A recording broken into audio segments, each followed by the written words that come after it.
This is JP Gilmore with Vintegrity Wines, and this is another edition of My Favorite Bottle at Osterriel Centro.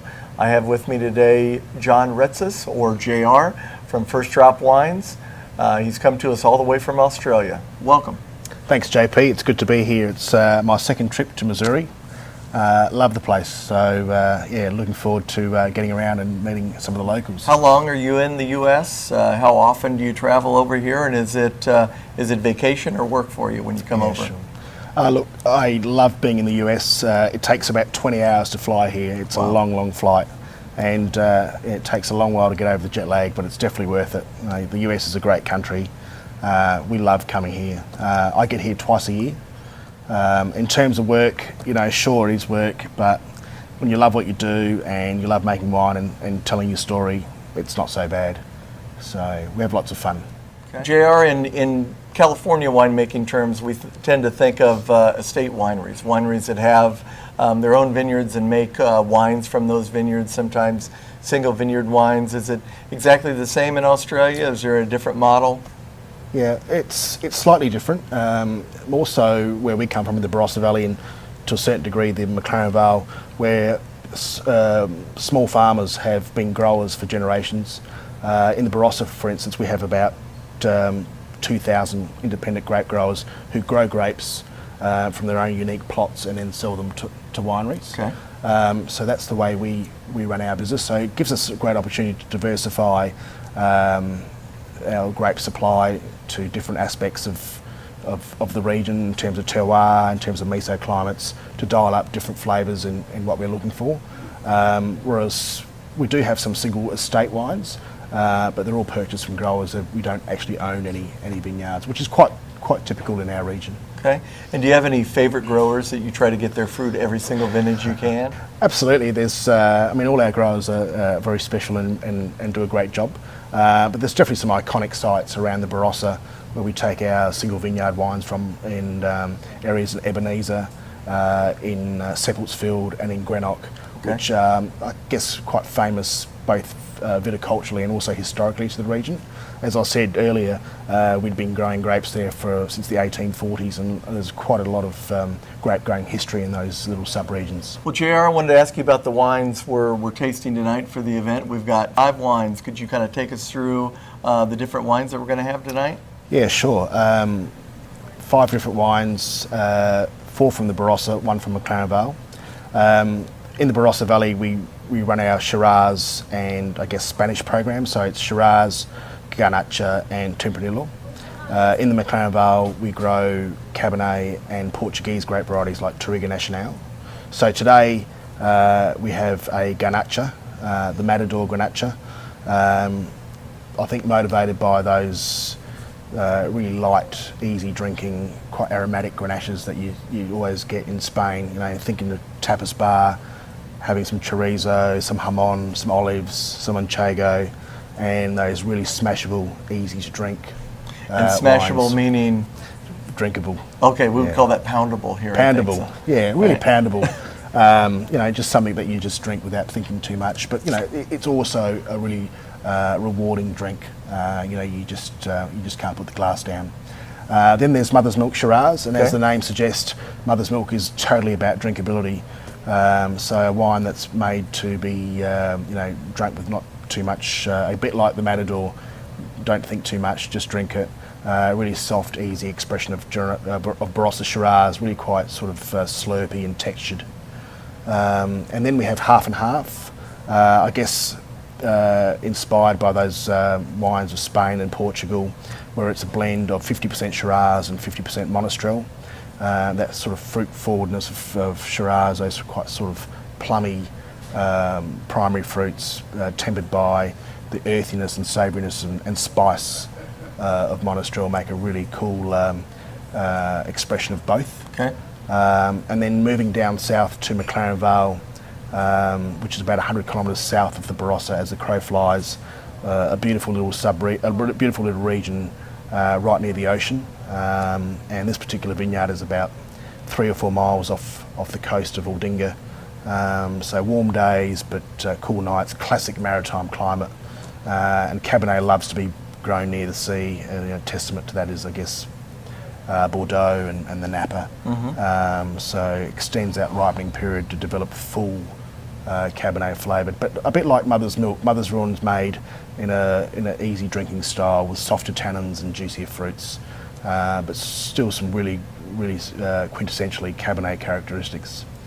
And then 2% Shiraz, which is, I guess, for a better way of describing it, our reserve Shiraz. So comes from the three sub-regions of Ebenezer, Seppeltsfield and Greenock.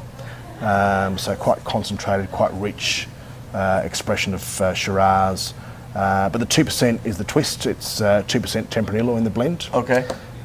Which gives some high tone lift to the nose, some aromatics, but also fleshes out that mid palate and just gives it a really sort of more unctuous mid palate and makes the wine a little bit more complex. So 2%, a little bit goes a long way, but it's a really interesting interpretation of the Barossa.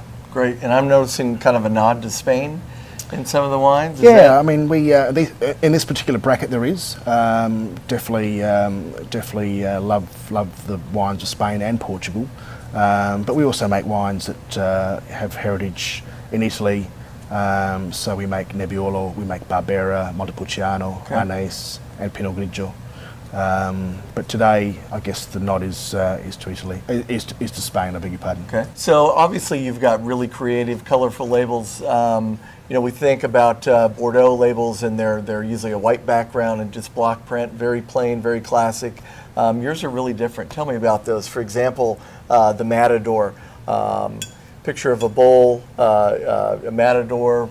What's your inspiration for your labels? Yeah, sure. Look, we believe wine, like people, has its own personality. So we're all different. We all wear different clothes. So why not do it with wine? So the Matador is a salute to those wines of Spain. So it has a somewhat it has a bullfighting poster on it. And I believe that sort of suits the character of that wine. And each of the labels are totally different. So in terms of the brand, it's the ultimate anti-brand. There's each wine has its own personality, and Matt and I spend a few hours at the pub having a few beers and just sort of going through what the label should be for each wine each time we make a new wine. So it's a fun process, and typically we wake up with a few hangovers, but it's the best way to be creative. It's what we do, it's what we've always done, and it's who we are. So, and I've always heard that it takes a lot of beer to make good wine. Is that true? It Sounds takes- like good wine labels as well. Yeah, it takes a lot more beer than you think to make good wine, and lots of beer to make a great label. And I hope that they're appreciated for what they are. We're very serious about the winemaking. Matt's been Young Winemaker of the Year in 2004 and Young Gun of Wine in 2007. So he's a very decorated winemaker, but we have lots of fun with the pack and the packaging and the labels and telling the story. Because at the end of the day, wine is about fun, and if you can't have fun doing what we do, well, then something's wrong. So it's great. It's been a great journey. JR, I notice your wines are finished with a Stelvin closure or a screw cap rather than cork finished. Do you want to tell me a little bit about that? Yeah, sure. In Australia, we've got a history of packaging a lot of our wine in screw cap. It just creates a more consistent closure. Definitely in white wine, it keeps white wine fresher for longer. The wine does age, but be it a little slower. But the issues that we have with corked and cork wine is just doesn't exist with screw caps. So for us, it's the best closure. Is the customer, the client gets the best wine every single time. So screw cap is for us, where it's at.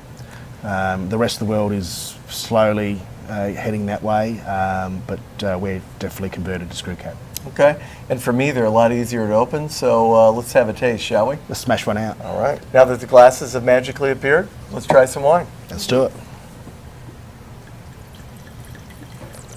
So as I was saying earlier, a really sort of soft, juicy expression of Grenache, some high tone aromatics, a little bit of spice, and some really round, voluptuous fruit. Yeah, grapefruit comes out very much at the beginning. Yeah, just bring the hum on and the bread, and we're away. Absolutely. Cheers. Cheers, good luck. JR, what recommendations would you have for someone that's just learning about Australian wines and maybe just getting interested in tasting those?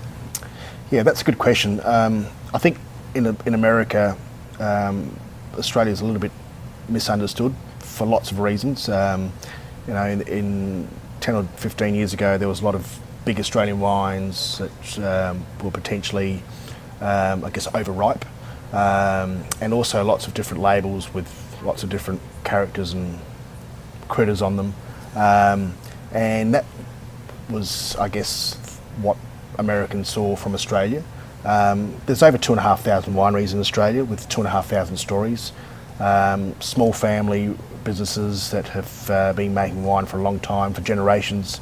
And that's the part of the discovery, I think, that is a great opportunity for Americans to learn about Australia. So not only from the Barossa, the Adelaide Hills, McLaren Vale, but there's also cooler climate wines from the Yarra Valley in Victoria, the Mornington Peninsula, Tasmania, Margaret River, that speak of their terroir and speak of many stories that the winemakers have.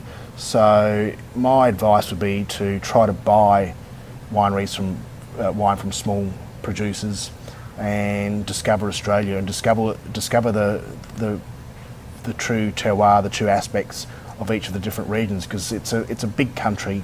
It's almost the size of America, and it's just got so much to offer from a wine perspective. So yeah, by all means, buy Australia with confidence. And there's a lot of stories out there that are definitely worth discovering. Wonderful.